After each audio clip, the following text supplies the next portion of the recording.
Hi friends, అందరూ ఎలా ఉన్నారు? నేనైతే చాలా బాగున్నాను.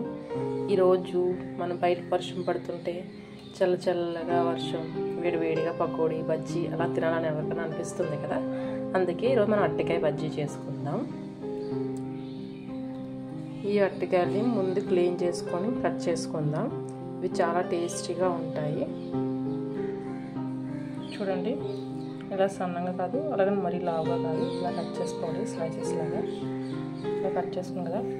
ఇప్పుడు కారం, ఉప్పు రెండు మిక్స్ చేసి కొంచెం వాటర్ యాడ్ చేసుకొని దీనికి పేస్ట్లా అప్లై చేసుకుందాం.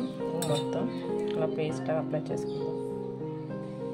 ఇలా పేస్ట్లా చేసుకొని ఇప్పుడు మనం ఒక్కోదానికి ఇలా మొత్తం మసాలా పెట్టుకుందాం. ఎందుకంటే బజ్జీ వేసుకున్న తర్వాత లోపల అరటికాయ చప్పగా తగులుతుంది. అలా ఉప్పు కారం పెట్టుకున్నామంటే కొంచెం కారంగా స్పైసీగా అనిపిస్తూ ఉంటుంది కదా. దీన్ని చెప్తామని తెలీదు.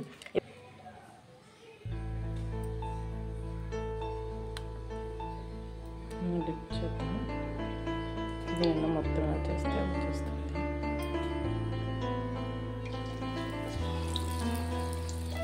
వేసుకుందాం మొత్తం అన్నీ కూడా కలిపితే మొత్తం డిప్ చేసేసి ఎక్స్ట్రా పిన్ ఉంటే ఇలా కిందకి పెట్టేయండి. ఎక్స్ట్రా పిన్ మొత్తం ఇలా కిందకి వచ్చేస్తుంది. ఇలా మొత్తం అన్నీ వేసుకుందాం.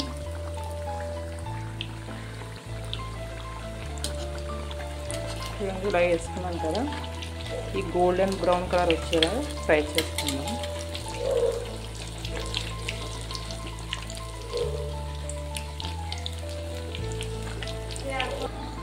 చూడండి, ఫ్రై అవుతుంది కదా, ఇంకా ఫ్రై అవ్వాలి. తర్వాత తీసుకుందాం, వేరే ప్లేట్లో తీసేసుకుందాం. ఫ్రెండ్స్, ఫ్రై అయిపోయింది. వీడియోలో ఫ్రై అయిపోయింది, కెమెరాలో కొంచెం క్లారిటీగా కనిపించట్లేదు.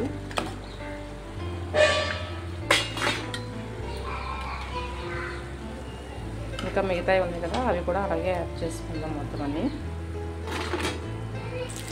చెప్పాను కదా, ఇంకా ఉన్నాయి ఎక్స్ట్రాగా వేసుకుందామని వేసుకున్నాను. చూడండి, లైటింగ్ కాంతి వల్ల అంత క్లారిటీగా కనిపించట్లేదు. చూడండి, మొత్తం అన్నీ డీప్ ఫ్రై చేసేసి పక్కన పెట్టేసుకున్నాం కదా. ఇప్పుడు వేరే చిన్న ప్లేట్లో తీసేసుకుందాము. చూడండి, తయారైపోయి ఇంతవరకు. అప్పుడు కొంచెం కొత్తిమీర, ఆనియన్స్, మనం కట్ చేసుకుని ఆనియన్స్ పెట్టుకున్నా పర్వాలేదు. చూసారు కదా, ఎంతో టేస్టీగా అయిపోయి ఈజీ ప్రాసెస్ అరటికాయ బజ్జీ. మీకు కూడా ఈ వీడియో నచ్చినట్టయితే లైక్ చేయండి, షేర్ చేయండి, సబ్స్క్రైబ్ చేయడం మాత్రం మర్చిపోకండి.